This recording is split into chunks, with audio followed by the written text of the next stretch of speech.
Nada, buenos días a todos, sobre todo a todas, creo que en mayoría mujeres, por haber madrugado el domingo. Yo creo que los otros leyeron investigación científica y se asustaron, les pareció, ¿no?, que iba a ser así muy aburrido hablar aquí de análisis genéticos y tal, y nada, nada por el estilo.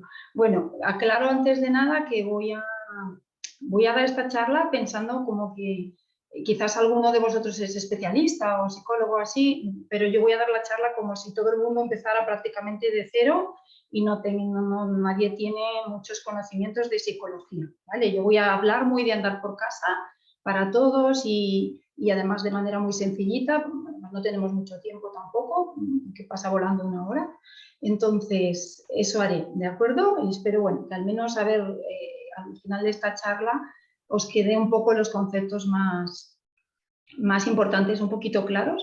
El problema que tiene, o sea, siempre cada realidad tiene dos lados, ¿no? Entonces, uno bueno y uno malo suele ser. Y esto está ocurriendo ahora con la alta sensibilidad. ¿Cuál es el lado bueno? Que nos hemos puesto de moda, ¿no? Este rasgo, se habla mucho de él, se difunde, ha aparecido como debajo de las setas un montón de perfiles de Instagram que hablan. ¿Cuál es la parte no tan buena? Que a veces no se transmite bien, el que lo transmite no tiene conocimientos suficientes, el mismo error se transmite muchas veces de perfil en perfil, entonces sí que es importante esta parte y yo, bueno, desde las asociaciones intentamos mucho esto, ¿no? El dar una información fiable y esperar que la gente la transmita así y que sea un poco la versión que se transmite y no otras derivaciones raras o juntándolo con otras cosas. Así que nada, paso a compartir pantalla y bueno, ahí está, compartir. Bueno, vamos a poner pantalla completa. Espero que os pueda ver, aunque sea un pequeñito, para ver si tenéis cara de estar interesados o aburridos. Y vamos allá, y así voy manteniendo un poco el pulso de la charla. Bueno, empezamos ya con el nombre. Nosotros día a día hablamos de los PAS, ¿verdad? Pues persona con alta sensibilidad, persona altamente sensible, en inglés HSP, Highly Sensitive Person, o hablamos de alta sensibilidad simplemente, pero el nombre científico de esto, de lo que estamos hablando, es alta sensibilidad en el procesamiento sensorial. Hay que tener cuidado porque hay un trastorno que se llama trastorno del procesamiento sensorial. Y a veces hay algún especialista desactualizado que no tiene mucha idea que los confunde, o a veces hay gente que entra en confusión, padres de niños que tienen ese trastorno. No tiene nada que ver, nada. Solo lo único que tiene que ver es el nombre, que es un poco similar, pero vamos, no estamos hablando de dos conceptos que están en las antípodas, nada que ver, ¿de acuerdo? Eso es lo primero. Bueno, voy a explicaros un poco cómo se originó el término. Después os hablaré un poquito de cómo se definió al principio, después cómo ha ido evolucionando el concepto en estos 25 años que llevamos ya no es tan nuevo, ¿no? Dentro de lo que cabe, aunque en realidad 25 años no son nada en psicología, es muy poquito, ¿no? Y ya por último os diré lo que queda por saber y por dónde se puede avanzar en el futuro, que nos queda un camino apasionante por estudiar. A los que nos gustan estas cosas, pues queda mucho todavía por saber y por investigar y por estimular nuestra curiosidad. Bueno, el origen, ¿vale? Bueno, antecedentes.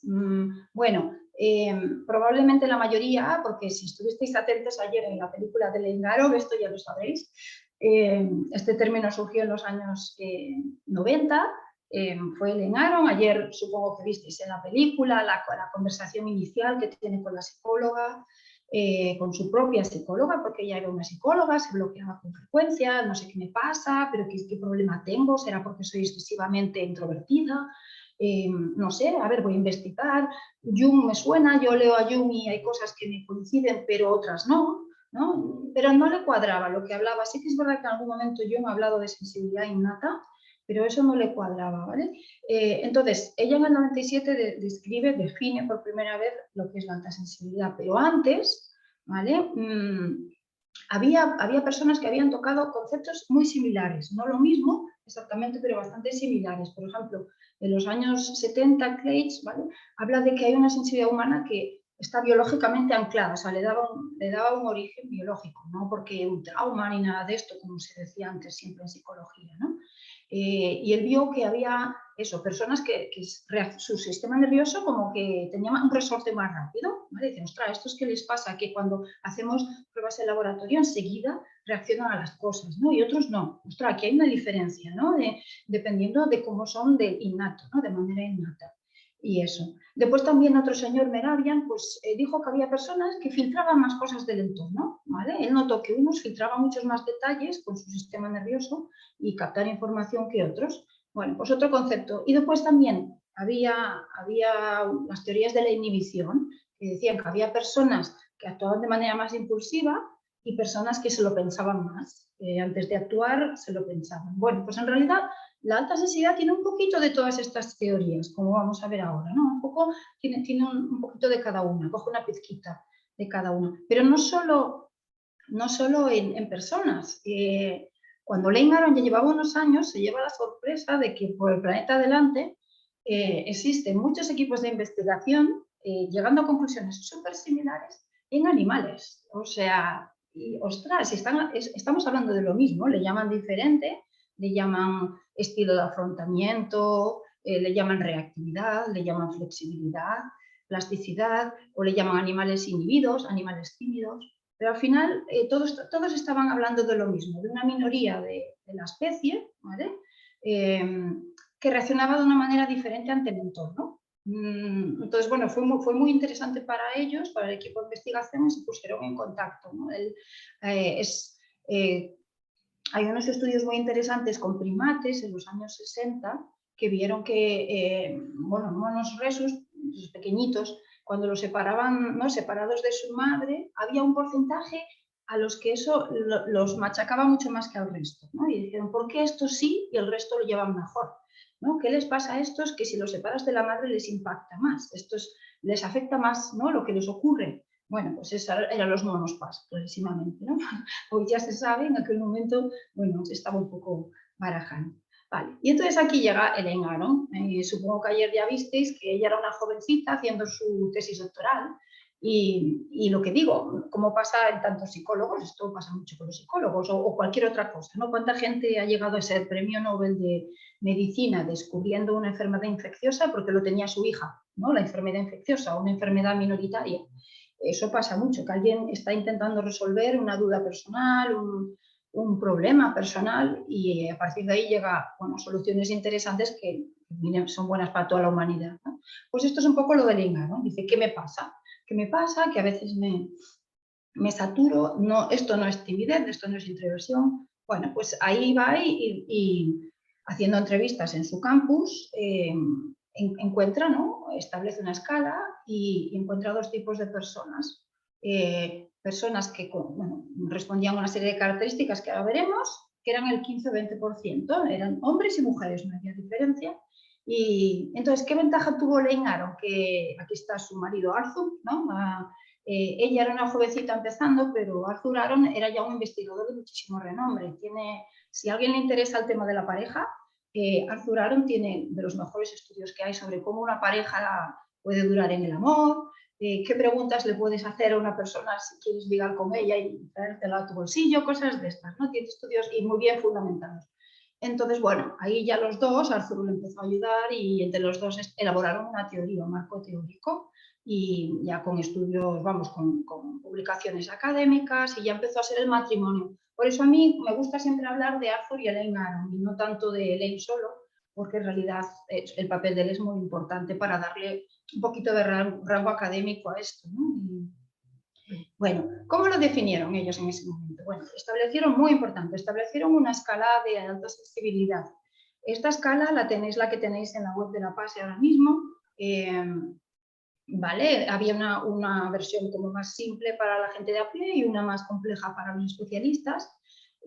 Porque es muy importante tener una escala. Cuando los psicólogos definen un término, es muy importante si tienes una escala, porque tú vas y pasas un cuestionario o una muestra de personas con las que haces un experimento y eso te permite hacer estudios empíricos. Vamos a pasar el test. Mira, todos estos son PAS, estos no son PAS. Vamos a ver cómo reaccionan ante una boda estresante de un hijo o lo que sea, bueno, pues lo que vayan a estudiar. Por eso es muy importante que definieron una escala muy bien diseñada, vamos, en aquel momento se validó, pasado un tiempo científicamente, estaba de manera metodológica, estaba muy bien diseñada, muy bien. ¿Y qué vieron? Lo que ya os dije, acabo de decir. Los dos géneros, este concepto occidental, porque es solo occidental, no pensemos que es de todo el planeta, de que los hombres que piensan mucho, que son reflexivos, que entienden de emociones, que saben hablar de emociones, que son empáticos, pues que no son normales o que son raros o que son diferentes. No, es un tipo de hombre, ¿vale? Es una característica normal en el ser humano, minoritaria pero normal. ¿Vale? Diferente a la introversión, porque había un 30% que eran extrovertidos en esa muestra. Emocionalidad negativa, quiero hablar de esto es importante. ¿Qué pasa con la psicología? La psicología hasta los años 60 se enfocó en los trastornos, ¿vale? Se enfocó en curar a la gente. Entonces, bueno, había este sesgo cognitivo, ¿no? de todo enfocarlo por ahí, buscar el radar estaba en dónde está el trastorno. ¿Qué pasaba en aquel momento cuando llegaba una paz en los años 50, 40, hace muchos años, ¿no? Nuestros padres, abuelos, seguramente, puedo imaginar a la abuela de alguno de vosotros, el abuelo, pues le dio una crisis nerviosa un momento, pero está saturada y allí se iba al doctor, ¿no? Y el doctor pues diría, esta es una persona con neuroticismo. ¿Y qué era neuroticismo? Pues neuroticismo es que tienes baja tolerancia emocional, que no sabes gestionar bien tus emociones, que te desbordas. Y eso se veía como un defecto, como un... Bueno, ¿qué demostró, qué se vio con los primeros estudios de Legnano? Sí que es verdad que había muchas PAS que tenían dificultad con sus emociones, con la gestión, les costaba mucho, les abrumaba, pero no necesariamente. O sea, esto no es lo mismo que el neuroticismo, estamos hablando de otra cosa. Y después ya veremos cómo esto ha ido cambiando a mucho mejor con los años. Y por último, muy interesante, es una estrategia evolutiva. Esto es muy interesante, ¿no? Entonces, ¿cómo ha explicado esto Legnano? Sería, al contrario, por ejemplo, de como se ha dicho normalmente en la teoría evolutiva, no habría un solo tipo de individuo, ¿vale?, que iría evolucionando. Habría dos individuos, los dos necesarios para que la especie sobreviva. ¿Cómo serían estos dos tipos? Vamos a ponerlo, he puesto ahí la foto de los caballos, una manada de caballos, ¿vale? Habría el caballo, bueno, el más lanzado, el más ¿no? echado para adelante, que iría delante en la manada, se enfrentaría, pues a lo mejor cuando hay que enfrentarse al depredador, ¿no? Llevaría más la iniciativa, sería el que saldría adelante, ¿no? Incluso a buscar la comida, ¿vale? Pero después hay otro tipo de caballo muy importante, otro tipo de líder, vamos a decir así, en la manada, no y es solo ese tipo de líder, ¿no? Es el que se llama siempre macho alfa, más o menos así. Habría otro tipo de líder. Ayer, mira, de casualidad, me pareció muy interesante. Leí en una revista sobre animales, no tenía nada que ver con la alta sensibilidad, que le llaman la yegua hada madrina, pero es exactamente esto de lo que voy a hablar ahora. ¿No? Que hay un tipo de yegua, no siempre es yegua, puede ser el hada madrina. Y sería el otro tipo de líder que va detrás y se va fijando en el entorno, tiene los sentidos más agudizados, se fija más en los detalles y es el caballo que es capaz de encontrar los mejores pastos, que se da cuenta cuando un animal se pierde y lo va a buscar antes de que se vaya, por ejemplo, un potro joven, intenta cohesionar a la manada, ¿no? Entonces, los dos líderes se complementan, ¿no? El que va adelante y el otro, el como más cooperativo, y hacen que la manada sobreviva, ¿vale? Esto se podría trasladar al ser humano también. En todos los tiempos hemos tenido los líderes más políticos, más de estar ahí, más bueno, duros, vamos a decir así, ¿vale? Pero también hemos tenido los sabios, los grandes sacerdotes en todas las tribus antiguas, ¿no? Los gurús, tal, que desde una segunda posición los asesores decían, cuidado, que esto que estamos haciendo no tiene sentido, cuidado, que vale, eso sería más la función del PAS. Segundo, otro tipo de liderazgo diferente. Bueno, pues hasta aquí me seguís bien, ¿sí? ¿Estoy yendo a un ritmo bueno? ¿Sí? Vale. Vale, ahora que ya he explicado un poco cómo ha evolucionado cómo lo definió primero Legnano, vamos a ver cómo ha ido cambiando a lo largo de estos años, ¿vale? Bueno, lo primero, que es una cosa muy buena de la ciencia, es que cuando sale un estudio, ¿vale? Sabéis, bueno, esto pasó con el COVID todo el rato, de repente salía un estudio que si el paracetamol era bueno, era malo para el COVID. Y todos los periódicos, el paracetamol es malo para el COVID. No. Enseguida, al día siguiente del estudio estaba en todos los periódicos de Europa poniendo que, bueno, eso en ciencia no es así, porque un solo estudio nunca valida nada. Necesitas tener 30 estudios con muestras diferentes de población en diferentes países, y entonces ya puedes decir que el paracetamol es malo para el COVID, pero si no, no puedes decirlo. Bueno, pues esto es una cosa muy buena de la ciencia, sale un marco teórico y otra gente lo estudia y bueno, lo va mejorando o le saca posibles problemas. Bueno, pues esto pasó con la alta sensibilidad. Pasan unos años y viene Smolevska y otro grupo de investigadores, o eran varios, ¿vale? Pero ella era como la directora del equipo, ¿vale? En el año 2006, ya habían pasado unos cuantos años. Y entonces dice, cuidado, Elaine Aron, que tú aquí no estás hablando de una sola cosa, ¿eh? Yo veo aquí el test de alta sensibilidad y tú aquí no estás hablando de un solo rasgo. Bueno, antes no lo he dicho, me parece que es muy importante que Elaine Aron planteó esto evidentemente como un rasgo de personalidad y temperamento, ¿no? No lo planteó como ninguna enfermedad, como ninguna deficiencia ni nada. Entonces, Smolevska le dice, cuidado, matrimonio Aron, esto no es un solo rasgo, aquí estáis hablando de diferentes cosas, porque yo veo el test y yo aquí veo que habláis de facilidad para sobreestimularse, pero también estáis hablando de sensibilidad estética. Si habéis hecho el test, sabréis que en el test pone algo así como te conmueves con las artes y hay un par de ellas, ¿no? De estas preguntas, ítems que hablan de esto.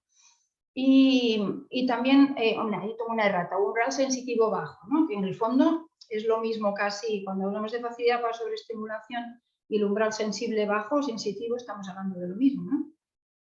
Esto fue lo que dijo Smolevska.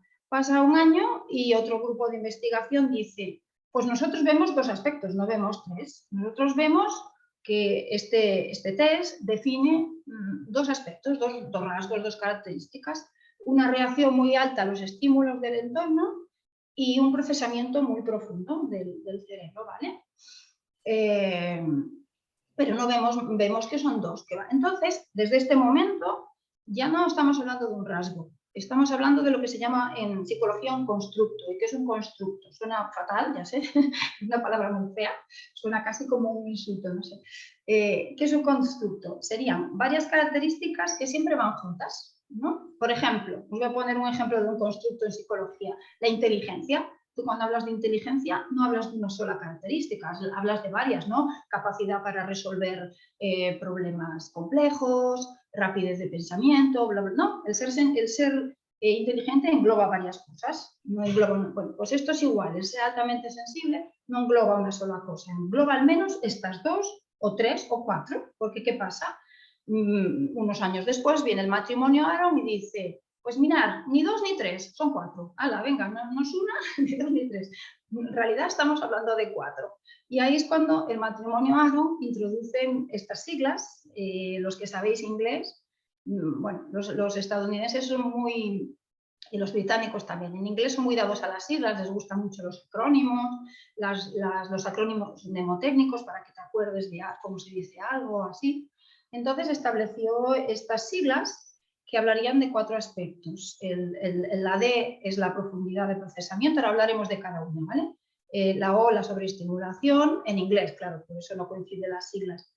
La E es emocionalidad de empatía y la S, la sensibilidad a los matices y entre ellos incluyendo los matices más físicos. Vale, aquí los tenemos todos, ¿vale? Entonces ahora ya vamos a hablar de la teoría de los Aron, pero perfeccionada, cuando ya le habían dado esta primera vuelta. Vale, a mí me gusta presentarlo así. Sé que Elaine Aron no los presenta en este orden, pero a mí me gusta presentarlos así porque es el orden del proceso sensitivo, de cuando tú captas algo. Entonces, ahora lo veremos en otra gráfica, pero normalmente captas los matices del entorno. Esto a través de los nervios sensitivos va al cerebro. Tu cerebro los integra, esos estímulos del entorno, los piensa, le das forma, los razonas. Y entonces, ¿qué pasa? Tienes una respuesta emocional, una respuesta de cualquier tipo, te pones en, por ejemplo, vamos a poner un ejemplo, ¿no? Yo oigo un ruido, no, vamos a hacer otro mejor, el calor, que es más fácil de entender. Hace mucho calor, mi piel nota que hace calor, entonces eso llega a mi cerebro y dice, uff, qué calor hace, y yo tengo una respuesta. ¿Cuál es la respuesta? O me pongo de mal humor porque, uff, estoy agobiada, me parece que lo entendéis muy bien, no sé, yo estoy aquí en Barcelona, estoy fresquita, pero creo que allá Hace mucho calor, así que me vais a entender ahora muy bien, ¿no? O bien te levantas y abres la ventana, o la cierras, o pones el aire acondicionado, o te quejas, hablas. Bueno, pues esta sería la respuesta, ¿vale? La respuesta puede ser emocional o puede ser de otro tipo. Y por último, si esto sigue ocurriendo todo el día, al final te agotas o te sobreestimulas o te cansas, ¿no? Por eso me gusta hacerlo en este orden. Vale, esto ya lo visteis ayer en la peli, entonces intentaré, en el documental intentaré ir lo más rápido posible. Pero bueno, creo que es importante porque a veces no se entienden bien los cuatro. Para empezar, bueno, a mí, por ejemplo, no me gusta la palabra pilares, me gusta más hablar de 4 aspectos, ¿vale? 4 aspectos del proceso sensitivo. Entonces, lo que os decía, aquí se ve, a lo que estaba hablando ahora, mira, no me acordaba que tenía aquí este dibujo, ¿vale? Nuestra piel, nuestros sentidos, captan estímulos del entorno o también internos, si tenemos mucha hambre. Los PAS estamos súper conectados con con los estímulos internos. Cuando tienes hambre a veces te pones de mal humor, pues esto en un PAS pasa más, ¿vale? Aquí se va al cerebro, el cerebro lo procesa y hay una respuesta. Bueno, pues en las PAS esta parte es mucho más compleja y mucho más intensa, ¿vale? Hay más operaciones que tienen lugar, como si fuera una supercomputadora que pasa más tiempo haciendo operaciones, ¿vale? Por eso se suele decir, el Enaro le gusta decir que una PAS observa el entorno, hace una pequeñita pausa y después actúa. Claro, cuando hablamos de esto estamos hablando de milésimas de segundo, no estamos hablando aquí de 5 minutos, a ver si nos entendemos. Que a la gente a veces no le gusta que se diga que las PAS son lentas, no se trata de eso, no se trata de que te lleve 2 minutos responder. Se trata de que a veces la palabra, el término altamente sensible, la verdad es que se queda muy cojo, muy corto, porque no describe el rasgo en toda su dimensión, porque la gente se queda en la emocionalidad. Y no. De hecho, casi describe más el rasgo, decir que eres poco impulsivo, ¿vale? Que tomas tu tiempo. O sea, ser PAS es más ser poco impulsivo que ser emocional, ¿sí? Esto tiene más que ver con el rasgo que otra cosa. El pausar, el pararte un segundo antes de actuar, el no ser impulsivo, ¿vale? Entonces, por eso las PAS pues profundizan siempre más, la toma de decisiones es más compleja en general, cuando tienes que tomar una decisión lo relacionas con cosas que pasaron antes, tienes en cuenta a los demás, etcétera, ¿vale? Esto ya lo he dicho, por eso hay menos tendencia a tomar riesgos, ¿vale? Una cosa interesante, muchas PAS, casi todas, bueno, hay mucha intuición siempre. Entonces hay gente que dice que si conectas con el alma no sé cuánto, o que si las energías no sé qué. A ver, hay una explicación científica para esto muy clara, y es que ese procesamiento que estamos teniendo tan complejo también tiene lugar a nivel subconsciente. Entonces, ¿qué es la intuición al fin y al cabo? La intuición es que tu subconsciente te está mandando información. Tú no sabes por qué lo sabes, ¿no? Es decir, la intuición es eso que sabes, que lo sabes, pero no sabes por qué lo sabes. Pues, no sé, tengo una corazonada, ¿no? Esta persona, hay algo que no tal. Bueno, pues eso es porque tu cerebro a nivel subconsciente ha captado que las personas con esta actitud normalmente no son de fiar, ¿vale? O con esta expresión, o con esta lenguaje no verbal. O sea, entonces, hay esta intuición más desarrollada. Pongo aquí lo de más éticos.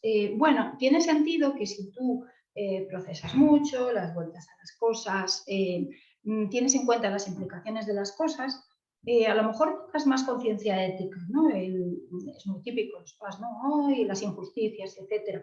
Y en esto ya hay evidencia empírica. Se hizo un estudio interesante, además este año, es de unos meses, recién salido del horno. Se dio el test de alta sensibilidad a un grupo grande. Estos son los PAS, estos no son PAS. Y se les puso a tomar decisiones, ¿vale? Se les ponían problemas del mundo de la empresa o no sé qué era y tenían que tomar decisiones. Y primero la tenían que tomar teniendo en cuenta las implicaciones éticas. Y ¿no? Si afectaba a una persona y perdía su trabajo, si al otro le pasaba tal. Y después las tenían que tomar de manera práctica, que fuera una decisión rápida. ¿Os podéis imaginar en cuál lo hicieron súper bien los PAS? En el primero, ¿no? En el que tenía que tener en cuenta porque es como normalmente lo hacen los PAS. Entonces ellos, como estaban acostumbrados, y sin embargo les costó más hacerlo de la otra manera, en lo que lo hicieron mejor los no PAS, cuando había que tomar una decisión práctica y rápida y que no importaba, caiga quien caiga, vamos a decir, ¿no? Bueno, pues tiene sentido por lo que decimos. Vale, entonces este es el primer aspecto de los 4 del DAS, de las 4 características principales, procesamiento más profundo.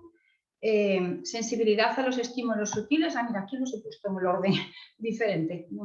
Bueno, captas muchos estímulos del entorno. Muchas veces en los artículos de internet se lee: las PAS tienen los sentidos muy agudizados. Entonces, ¿hay alguno de esta sala que lleve gafas o lentillas? Que levante la mano. Bueno, pues mirar cuántos, ¿no? Entonces, esto no es verdad, ¿vale? Y seguro que a alguno le cuesta oír bien, a lo mejor, o por lo que sea, su olfato no es, entonces, no es exactamente así. Sí que es verdad que esos estímulos que se captan a nivel cerebral se procesan de manera más intensa. Si eso le sumas que además tienes una vista de lince, pues igual serás un pintor excelente, porque vas a captar todos los matices de los colores, la paleta de colores, o por ejemplo, si da la casualidad de que tu oído interno, ¿vale? Es buenísimo, y eso se suma con tu procesamiento, que también es genial, fíjate, las dos cosas juntas, tienes oído absoluto y captas, ¿no?, todos los matices de la escala musical. Entonces, más bien se refiere a esto, el Engram, cuando habla de esta sensibilidad sensitiva, ¿no?, más física de los sentidos. Vale. Como contrapartida, si tienes también esto, también tienes menos tolerancia al umbral del dolor, porque notas todo antes, ¿vale? Notas cuando hace más frío, cuando hay más ruido, cuando, ¿no?, un medicamento, cualquier estímulo, lo notas antes, también te afecta antes, ¿vale? Las texturas, notas enseguida, las cosas enseguida, ¿no? Esto, algo que es muy rugoso, no te molesta, no te gusta la ropa, hoy en día toda esta ropa de poliéster, generalmente lo nota enseguida, una paz de, oye, esto no me gusta nada, me suda el cuerpo, no sé, no. Y otro a lo mejor está tan feliz, ¿no? Pero no solo eso, otro tipo de matices. Te das cuenta que alguien ha cambiado el sofá y pues no se han dado cuenta, que tu pareja se ha cortado el pelo hoy, ¿no? O notas a la mujer de tu amigo muy preocupada, ¿no? Una reunión de 15 y tú eres el único que te das cuenta que aquella, ¿no?, la mujer de tu amigo ya está muy seria, casi no ha hablado. Y tu pareja te dice, pues yo no me he enterado. O sea, pues yo sí, lo he notado muchísimo, ¿no? Pues esto del captar matices. Por eso es normal que las PAS en general, pues es una personalidad detallista, perfeccionista. Vale, alta emocionalidad y empatía. Bueno, pues si captas mucho, procesas mucho, pues vas a ser también una persona con una intensidad emocional y vas a captar muchos matices emocionales en los otros, ¿vale? Un poco lo que acababa de decir de la mujer del amigo. Bueno, pues, y en esto ya hay estudios, lo voy a hablar después, hay mayor activación en la zona de las neuronas espejo, ¿no? En las neuronas que nos ayudan a entender a los demás, a imitarlos, a cohesionar a la sociedad, ¿no?, por imitación, por acercamiento. Pues hay más actividad en esta zona del cerebro, las PAS. Y esto sí que ya está contrastado, digamos, ¿no? ¿Cuál es la cara de la moneda? Que hay mucha facilidad para contagiarte, entonces si no controlas esto, puedes caer en una empatía excesiva, ¿no? Y seguro que de esto entendéis todos mucho. Otra cosa que quería puntualizar importante. Cuando hablamos de emocionalidad intensa, que eso es clarísimo, todas las PAS tienen mucha emocionalidad intensa, positiva o negativa, ¿vale? No quiere decir necesariamente mala gestión emocional. Ya veremos después de qué depende, pero hay PAS que se gestionan emocionalmente súper bien, tienen una inteligencia emocional fantástica, pero eso no quita que en un momento dado, cuando se enamoran, se suban a la luna y cuando se les muere su padre, pues sea un impacto muy grande, ¿no? Por ejemplo, más que en otros, porque hay un sistema emocional, ¿no?, un sistema nervioso muy impactante y que se emociona más. Vale, y cuarta característica, entonces, procesamiento profundo, captar muchos matices, procesamiento profundo, me falta ahora, la empatía y emocionalidad, y este es muy interesante, el umbral de estimulación. Vale, os explico un poco cómo va esto. Cuando os levantáis por la mañana, cuando estáis durmiendo, cuando estamos durmiendo, nuestro sistema nervioso está inactivo, está aquí abajo, ¿vale? Donde pone bajo, estamos durmiendo, nuestro sistema nervioso está descansando, ¿vale? Toda la noche, si dormimos bien, claro, si tenemos insomnio no. Vale, te levantas y aquí estás, antes, a ver si se ve el puntero, sí, ¿no? Te acabas de levantar y tu compañero de piso te habla y te dice, déjame en paz, que no he tomado el café, ¿no? Pues eso es ahí, en somnolencia. Tu sistema nervioso se está empezando a activar un poquito, ¿vale? Y ya después llega un momento que se activa de todo y tú estás en tu nivel óptimo. A las 10 de la mañana te pones en la oficina, estás despejado, despejada, dependiendo de tu biorritmo, pero bueno, y ahí trabajas y rindes súper bien. Pero de repente te viene tu jefe y te dice, este informe lo tenemos que tener en 1 hora. Entonces, ¿qué le pasa a una PAS? De repente, ¿vale? El sistema nervioso es mucho más estimulable. Llega antes aquí arriba, pero se pasa de frenada mucho antes. Entonces, a lo mejor tu compañero de la mesa de al lado, pues se queda aquí. Pero tú ya estás aquí atrás, ¿no? Ya te has ido para el otro lado de la montaña y te has ido para el lado de la ansiedad, ¿vale? Entonces, ¿qué pasa? Aquí es donde lo que llaman los neurólogos estado óptimo del sistema nervioso, es cuando mejor funciona. Aquí no estás bien porque estás apagado, todavía no te has espabilado, pero aquí estás peor casi, ¿no? Porque ya te has pasado, tu sistema nervioso se ha puesto en modo alerta, como si hubiera un peligro inminente. Tu corazón late más fuerte, empiezas a sudar, llega menos sangre a tu estómago, el estómago se te contrae, ¿vale? Ya no piensas con tanta claridad, empieza a activarse tu sistema más impulsivo, más instintivo, ¿vale? Peligro, peligro, por si no. Bueno, esto viene de la época de las cavernas, tenemos todo este sistema todavía metido en nuestra biología, que hoy en día ya no tenemos leones corriendo detrás, pero todavía la reacción fisiológica es exactamente la misma. Bueno, ¿qué le pasa a una PAS? Que va a llegar antes aquí, va a llegar antes aquí, ¿no? Entonces, aquí tenemos un estudio interesante, en el año 2012, se le pidió, o lo mismo otra vez, test PAS, estos son PAS, estos no son PAS, 2 grupos, ¿vale? Bueno, o mezclados, pero sabiendo quién es cada uno. Se les mandó, ¿sabéis estos jueguecitos, o bueno, de ver diferencias o de notar detalles en cuadraditos y cosas de esto? Se les hizo pruebas de agudeza visual. Y entonces, ¿cuál fue el resultado? Los PAS lo hicieron mucho mejor que el resto, ¿vale? Dieron mejores resultados, se fijaban más en los detalles, pero estaban mucho más estresados, ¿vale? Cuando tomaron el pulso y el nivel de cortisol, otros factores del estrés, estaban más estresados, lo cual coincide con esto, ¿vale? Su sistema nervioso se había puesto más tenso, ¿vale? ¿Qué pasa? Que tienes más riesgo de llegar al pánico, ¿vale? Por eso es tan importante el autocuidado en una PAS, para no llegar ahí, ¿vale? Bueno, y que venga, que si no me alargo, ¿cómo voy de tiempo? Voy a mirar, perdonad, venga, meto turbo, que si no, vale. Bueno, como estamos hablando de ciencia, hasta aquí voy bien, ¿sí? ¿Me seguís bien? ¿Todos y todas? ¿Sí?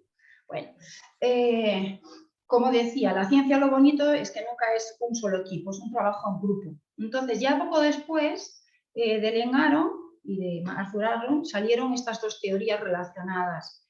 En este caso, estudiaban niños y adolescentes y añadieron datos muy interesantes, ¿vale? Aparecieron términos nuevos. En el 2005 aparece la sensibilidad biológica al contexto y después aparece la susceptibilidad diferencial. Es una palabra muy rara, pero os va a encantar, ya veréis, porque ya da connotaciones más positivas a este rasgo.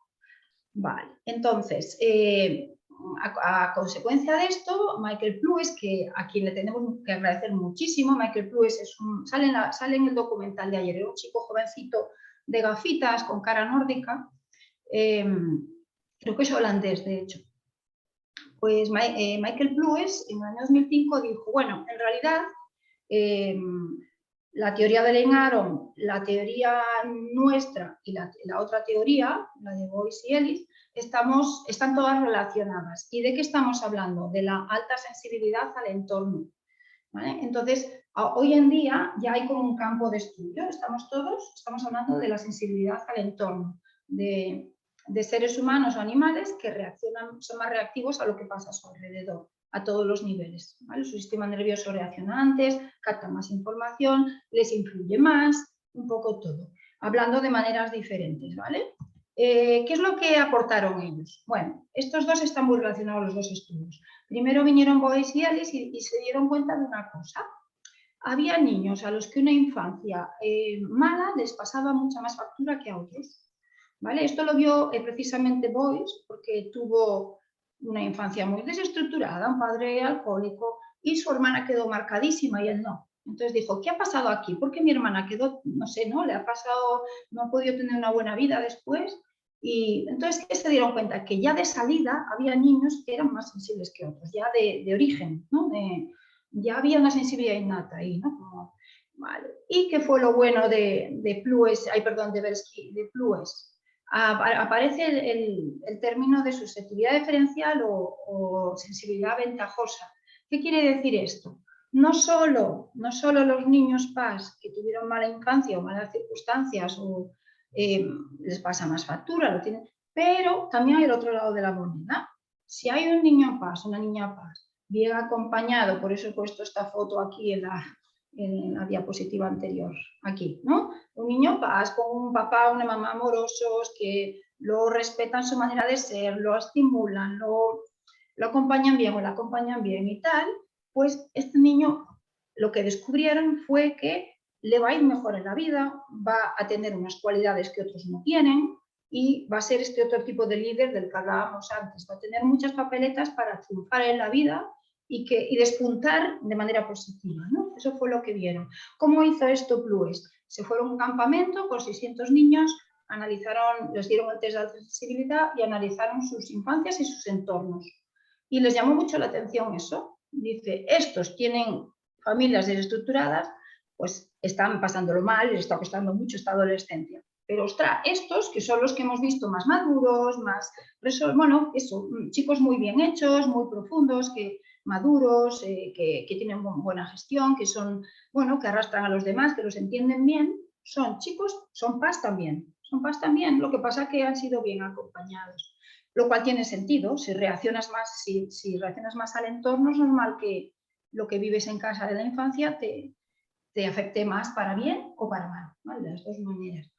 Aquí quiero hacer un paréntesis o un asterisco, si queréis, que nadie se agobie ahora pensando, ostras, con la infancia que he tenido yo, la que me espera, ¿vale? Porque evidentemente la vida es muy larga y no solo nos impactan las circunstancias de la infancia, nos impactan las circunstancias de la adolescencia, nos impacta la pareja que tenemos de mayores, las amistades, el entorno físico que tenemos de mayores y todas nuestras circunstancias en la vida. Es decir, que no es una infancia mala, una PAS no es un pasaporte para una mala vida necesariamente, ¿vale? Pero sí que a lo mejor entre dos hermanos va a quedar más impactado el PAS que el que no lo es, eso sí. Otra cosa nueva que aportó Plues, ya no estamos hablando de PAS y no PAS, una categoría, como decía Len Aron, hay los PAS y los no PAS. Ya desde Plues se habla de que hay una gradación de los que están extremadamente sensibles, reaccionan mucho al entorno, un grueso de la población que es más o menos normal y una minoría por abajo, ¿vale? Hablamos de 30% por abajo, 30% por arriba y 40% por el medio. Los de abajo que son muy poco reactivos al entorno, ¿vale? Que no les afecta ni para bien ni para mal, les afecta muy poco. Seguro que todos conocéis el típico familiar que te dice, no te comas el coco, ¿qué más da? ¿Para qué piensas tanto? Venga, va, da igual, ¿no? Que parece que no se inmuta con nada. Bueno, pues seguro que estos están en la parte de abajo de la escala de Len Aron y de Plues. Vale. Bueno, entonces, en resumidas cuentas, a día de hoy, ¿de qué estamos hablando? Sí o sí seguro. ¿Y cómo se entiende esto? Estamos hablando de que una PAS es una persona que se estimula muy fácilmente, su sistema nervioso se estimula muy fácilmente, reacciona mucho ante estímulos físicos, estímulos sociales, estímulos emocionales de cualquier tipo, capta mucho, ¿sí? Y su cerebro lo procesa profundamente, ¿vale? A ello, los Aron le añaden un tipo de personalidad, ¿vale? Lo que hablábamos de emocionalidad, empatía. Y bueno, lo que también está claro con todos es la sobreestimulación. Entonces, ¿cuál es el aspecto de los Aron que queda un poco por demostrar empíricamente y que se demostrará seguro? Es la emocionalidad y la empatía. Todavía no hay estudios concluyentes sobre esto. Lo otro está más que demostrado a día de hoy, ¿vale? Sistema nervioso estimulable y procesamiento cognitivo profundo. Vale, otras cosas que ya se han demostrado. Venga, vamos allá. Relacionado con otros rasgos. En psicología, lo que le llaman los 5 grandes rasgos de personalidad. Bueno, pues la mayoría de los PAS son introvertidas, esto ya os lo dije. En general son personas amables, cooperativas, cálidas. Seguro que esto estáis todos de acuerdo, ¿verdad? En general, todos los que estáis ahí sois encantadores, tenéis tendencia a sonreír, a ser amables. Bueno, pues esto es típico. En general hay más tendencia a ser meticuloso, ¿vale? A ser detallista, meticuloso, a hacer las cosas bien, ¿vale? Esto, bueno, aquí un poco también caballo de batalla. Es normal que si tú tienes una emocionalidad intensa, te cueste más domarla, ¿no? Como si tienes un caballo que tiene tendencia a desbocarse, ¿no? Sería un poco esto. Lo cual, ya digo, no quiere decir que no se pueda, cuidado. Y después, en general, hay más tendencia en general a ser curioso, creativo, crítico, que te gusten las cosas nuevas. En esto hay estudios de todos, con relación con todos los otros rasgos. Me falta, no lo he añadido en el PowerPoint, pero también hay un pequeñito porcentaje de PAS a los que les gustan buscadores de sensaciones, que les gustan muchas novedades, pero de manera como de mucha adrenalina. Esto no es tan habitual, ¿vale? Pero sí que hay un porcentaje pequeño que lo tendría. Esto es que le gusta todo el día viajar, conocer gente nueva, cambiar de país, cosas así. Vale. Se han visto ya, a día de hoy, ya hay nuevas maneras de medir la alta sensibilidad. ¿Vale? Hay diferentes test, a lo largo de Europa ya varios equipos han hecho test nuevos. En España ya tenemos la adaptación cultural, creo que ayer tuvisteis a Manuela Pérez Chacón dando una charla, pues el equipo de ellos ya ha validado el test de Lengaron para la cultura española, y esto es muy importante porque en nuestro país estamos casi a cero en investigación en alta sensibilidad y ahora ya vamos a tener una medida para empezar y distribuir el test entre gente para hacer estudios. O sea que esto va a venir muy bien y va a ser un pistoletazo de salida, ¿vale? Genial. Vale, neurociencia. Bueno, aquí tenemos que darle muchísimas gracias a Bianca Acevedo, que está en la Universidad de California y ha hecho maravillas y está haciendo. Tiene un libro, El cerebro altamente sensible, que si alguna le encanta la ciencia o alguno, vale 180 euros, es un poquito caro, pero es una maravilla ese libro, ¿vale? Entonces, cosas que ha probado ya Bianca Acevedo y su equipo. Ha visto escáneres cerebrales, ¿vale? Personas PAS, personas no PAS, y va haciendo contraste. Entonces, os explico alguno de ellos, ¿vale? Puso en una sala PAS y no PAS y pasó fotografías de personas con expresiones faciales, ¿vale? Algunas personas eran desconocidas y otras eran personas que tenías una relación emocional con tu marido, tu hijo, tu hermana o así. Y entonces, ¿qué fue lo que notó? Las PAS tenían una respuesta emocional mucho más grande, o sea, las áreas del cerebro relacionadas con la empatía y con la emocionalidad se activaban mucho más, ¿vale? Cuando veían a sus familiares más directos o tristes o muy contentos. O sea, había esta conexión, ¿no? Muchísima más activación. En general, con todas las imágenes que tenían connotación emocional, con todas. No, con las neutras no tanto, ¿no? Pero sobre todo con las de familiares y amigos se activaba mucho más. ¿Vale? Y en general se ha visto más actividad en la zona relacionada con el escaneo de tu cuerpo, eso es lo que se llama la hemostasis fisiológica, con cómo te encuentras, la percepción de los otros, el área de la conciencia, todo esto hay más activación, se ilumina más esa zona, ¿vale? También hay otro estudio en que se vio que cuando había cambios sutiles, esto es de otra persona, no voy a pronunciar el apellido porque es que no soy capaz de este apellido, es muy complicado. Se vio también cuando ponían a PAS a hacer cosas visuales, cuando había cambios sutiles las PAS lo percibían porque se iluminaba el escáner, ¿no? Y sin embargo otras personas no lo veían. Entonces también, percepción de los detalles está validado de esta manera. Se ha visto también, este estudio de Bianca Acevedo lo acaba de hacer ahora contrastando con TEA.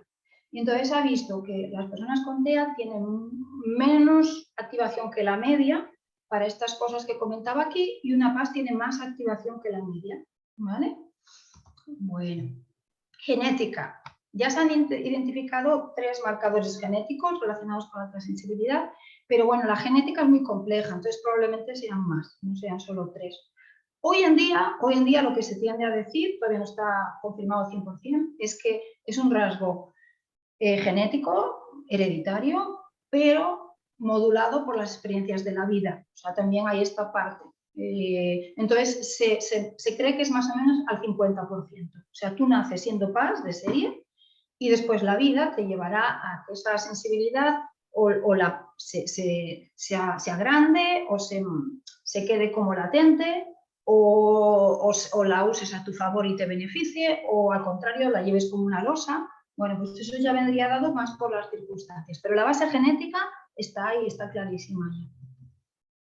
Vale, ¿qué cosas que aún no sabemos? Y cosas que quedan por hacer. Pues, ¿qué quedan por hacer? Bueno, pues perfeccionar las herramientas. En la propia Lenaro, bueno, el matrimonio ahora no, están ahora trabajando en su test y lo van a cambiar, lo están mejorando. ¿Por qué? Porque se han dado cuenta que ellos tienen un poquito de culpa, vamos a decir así, en que el rasgo a veces se entienda de manera negativa. ¿Por qué? Porque en el test hay muchas preguntas de ¿te saturas con facilidad? ¿Te molestan los ruidos? ¿Tienes poca tolerancia a no sé qué? Y entonces, dicen que el rasgo no refleja, el test no refleja del todo cómo es el rasgo. Quieren añadir más preguntas positivas, ¿vale? Como cuando, no, lo que voy a decir igual no es, pero es un ejemplo que puedo pensar que puede estar en el nuevo test. Cuando estás tranquilo y bien, eres muy creativo y haces cosas muy creativas, o si te ocurren cosas que a otros no se les ocurren, ¿no? Estos serían dos preguntas que podrían estar en un test de alta sensibilidad perfectamente, ¿vale? Y entonces, en general, más estudios que se centren en esto, en que una paz con una buena vida puede brillar mucho, ¿no? Y esto Elaine Aron lo decía en uno de sus últimos vídeos, que hace falta más estudios enfocados en el lado bueno de tener este rasgo, ¿vale? Evidentemente, quiero hacer una aclaración aquí. Este es el lado bueno de este rasgo, es difícil que salga si uno está muy sobresaturado, pasando una mala época, no se está cuidando, tiene mucha ansiedad. Entonces es difícil que salga. Esto sale cuando uno practica un autocuidado, tiene un entorno que es bueno para él, lleva una vida, bueno, acorde con este rasgo, ¿vale? Y buena para este rasgo. ¿Qué es lo que no sabemos aún? Pues no sabemos si es un rasgo que se queda fijado en la infancia y, bueno, ya acabamos de decir que se modula, pero, ¿cómo se llama esto? Plues habla de que hay que investigar más de qué manera evoluciona y si evoluciona poco o evoluciona más, bueno, hay que hablar más de esto, ¿no? Después, la psicología siempre ha sido un poco criticada para los científicos, que era una ciencia muy abstracta y poco demostrable.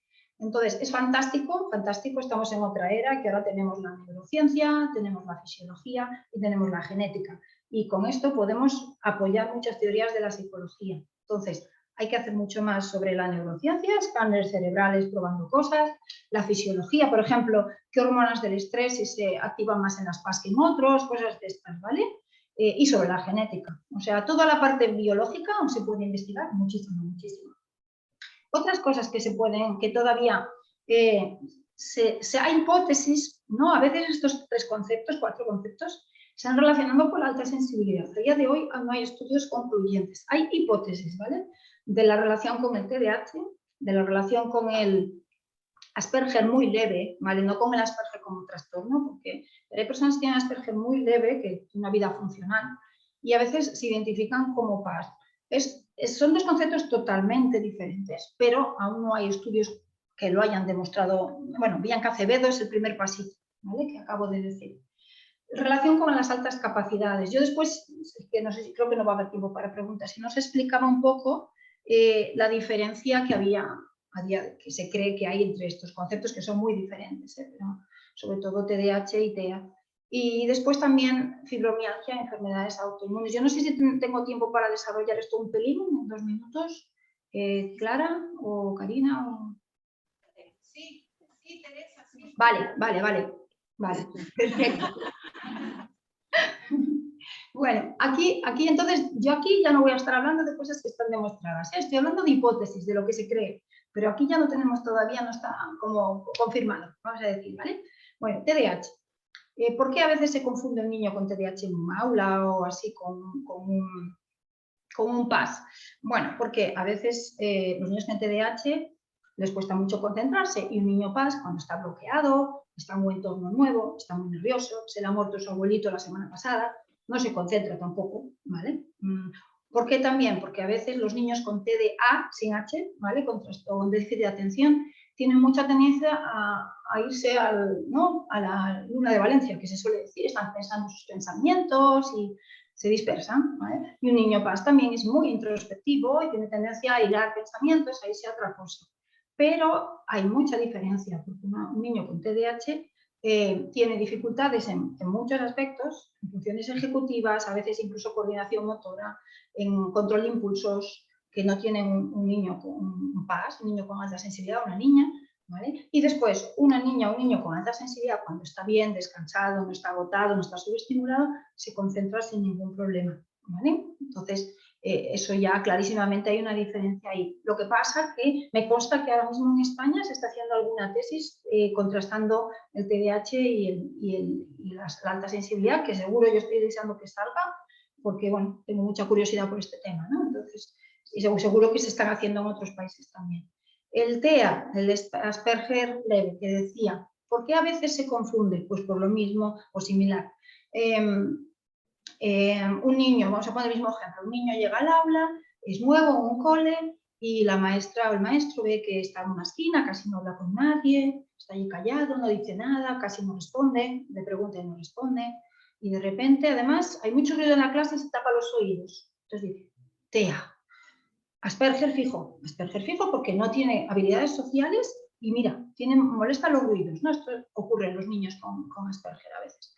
Pues no, es un niño PAS, se acaba de cambiar de cole, está viendo muchas cosas nuevas, lo está observando todo, está como un poco abrumado, abrumada, porque todo es nuevo, tiene miedo a defraudar a los demás, entonces está callado, está observando y todavía es tímido, no se ha lanzado. Y ese solo es precavido, ¿vale? Y bueno, sí que le molestan los ruidos porque a veces a los niños PAS los ruidos saturan, pero el proceso, el motivo es muy diferente que en un TEA, ¿vale? En el TEA hay un trastorno de integración de los estímulos, en un niño PAS no, solo que se ha saturado. Entonces, por eso. Altas capacidades, bueno, la hipótesis, ¿cuál es? Una gran mayoría de personas con altas capacidades sería PAS, tendría alta sensibilidad. Pero no quiere decir que todas las PAS tengan altas capacidades, ni una inteligencia cognitiva mayor, ni despunten en ninguna de las inteligencias múltiples, ni nada por el estilo. Entonces, las PAS, 20-30% de la población, y dentro de ese 20-30% habría un perfil minoritario, 5%, 4%, bueno, no hay consenso en el porcentaje de personas con altas capacidades, que además tendrían altas capacidades, ¿vale? Digamos que son dos conceptos que se cruzan o se tocan, en que hay unas PAS que también son altas capacidades, pero son una minoría de PAS, ¿sí? Y después, lo último, fibromialgia, enfermedades autoinmunes, ¿vale? También se ha dicho muchas veces. Hasta la fecha no hay un solo artículo en el mundo que relacione la alta sensibilidad con esto, pero hay un montón que relaciona estos dos conceptos con el estrés o la ansiedad, el estrés sostenido en el tiempo, la ansiedad sostenida en el tiempo, ¿vale? Con entornos con muchos estresores, etc. Entonces, la lógica, aquí ya es mi lógica personal, ¿eh? Si tú tienes un sistema nervioso que se agota pronto, que se sobreestimula pronto, que reacciona pronto, y si no, entonces vas a tener más tendencia a estresarte si no te cuidas. Esto siempre es si no te cuidas, o bueno, si la vida se te pone muy dura, vamos a decir, ¿vale? Entonces quizás puedas acabar ahí antes que otra persona, pero no, habría siempre una relación indirecta, solo en PAS que han tenido, pues eso, muchas dificultades, todo en contra, o que les cuesta mucho regularse, o que no descansan, o que han estado sometidas a muchísimo estrés mucho tiempo, solo en ese caso. Entonces, este rasgo inicialmente no está relacionado con ningún trastorno, no está relacionado con la depresión, no está relacionado con la fibromialgia, no está relacionado con nada. Ahora, si tienes este rasgo y además has tenido una vida súper dura y tú has tenido un montón de dificultades y después para colmo vives en una ciudad con un montón de ruido, tu matrimonio es infeliz, tienes 4 hijos y eres ejecutiva agresiva, pues normal, que tengas tu sistema nervioso hecho una piltrafa y que acabes ahí, a lo mejor, ¿no? Porque no te has monitorizado y no te has dado cuenta que estás estresada, tu estómago hecho polvo, tus cervicales fatal y que tenías que haber ido a los talleres de Karina hace ya 2 meses, ¿no? Por ejemplo, de yoga nidra para relajarte o hacerlo cada día, por ejemplo. ¿Vale? Entonces ya digo, sí que hay, por ejemplo, una variante genética que se ha identificado en las PAS y se ha identificado la misma variante en personas con fibromialgia. Pero esto no indica nada, solo indica, bueno, que hay esta coincidencia, pero una sola variante genética realmente no indicaría una correlación entre dos cosas. Y que me falta, vale, quiero acabar con esta frase y porque tú también puedes ser embajador o embajadora de alta sensibilidad. ¿Por qué digo esto? Porque a pesar de todo esto que habéis visto, bueno, no lo he dicho, a día de hoy hay cientos de estudios académicos sobre este rasgo, hay cientos o decenas, bueno, no sé si cientos, pero decenas de equipos de investigación en Estados Unidos, Holanda, Francia, Inglaterra, Turquía, Japón, China, Holanda, ya lo dije, si los Países Bajos, Escandinavia, bueno, ahora en España también, Italia, Suiza, ¿vale? Hay muchísima gente haciendo investigación sobre este rasgo, haciendo estudios muy sólidos, etcétera. Entonces, a pesar de ello, bueno, los profesionales nos actualizan todo lo que es deseable y alguno o alguna igual os ha pasado, os va a pasar que si un día, pues yo que sé, estáis en una época mala, necesitáis acercaros a la consulta de alguien, lo cual está reñido con ser PAS. No es necesario la consulta, pero igual lo necesitáis alguna vez por año, ¿no? Y que lleguéis allí y que os digan que esto no existe, ¿no? O que os digan que tenéis neuroticismo, o vete tú a saber lo que os dicen, ¿no? O que tienes ansiedad generalizada, fíjate tú, que a lo mejor solo estás muy sobresaturado. Entonces, os cuento una anécdota bonita de esta semana, de un miembro del grupo de Barcelona. Fue al psicólogo, se ha muerto su mejor amiga por suicidio, le está costando gestionarlo, lo podéis entender todos, seguro. Y él llegó al psicólogo, le dijo, es que creo que estoy deprimido. Y el psicólogo, con esta actitud así por encima, un psiquiatra, perdón, por encima, le dice, ¿y quién es tú para decir que estás deprimido? Entonces, ¿para qué vienes? Si ya lo sabes todo. ¿No? Así empezó la conversación. Entonces, el señor muy subido, y entonces algo el chico, después de decir varias cosas, explicó, no, porque me cuesta levantarme de la cama, bueno, explica todo. Y entonces él al final dijo, es que creo que además yo soy PAS. El psiquiatra le dice, eso no existe. Entonces, donde otra persona se habría pues puesto a la defensiva, se hubiera victimizado, ay, fíjate, no me entienden, esto es horrible, los PAS no los... No, el chico tranquilo le dijo, yo sí que sé que existe, porque me he formado con una asociación. Sé que es un rasgo neurológico, que tal y cual, que hay papá, de la manera que él pudo, pobrecito, le explicó. El psiquiatra se quedó callado. Lo trató de otra manera desde ese momento. Y el próximo día le dijo, he estado mirando esto que me dijiste. Dice, bueno, ya sabes, es que hay tantas cosas nuevas que los profesionales no podemos estar actualizados en todo. Entonces, bueno, fue bonito que este chico introdujo a un profesional en este rasgo. Yo no digo que vayáis por ahí diciendo que este rasgo lo que es, ni diciendo que sois PAS, que no hace falta, pero creo que podemos hacer mucho en el día a día para normalizar nuestra manera de ser. Para normalizar que yo no voy a ver películas violentas porque no me gustan tanto, o a vuestras amigas, no, chicas, yo ayer ya tuve un día con muchos estímulos, mañana me lo tomo con calma, ¿no? Un poco normalizar todo esto y poner en valor lo bueno que hay en una PAS, de creatividad, de procesamiento profundo, de valor ético, de empatía, de capaz de bueno, unir a los demás, detallistas, todas estas cosas ponerlas en valor. ¿No? Y poquito a poco esto y la difusión de los estudios, yo personalmente creo que van a marcar una gran diferencia en un par de décadas y que la nueva generación nos va a estar muy agradecidos. O sea que eso, con esto acabo, con que seáis embajadores de alta sensibilidad siempre que podáis. Pues eso, espero que haya sido útil.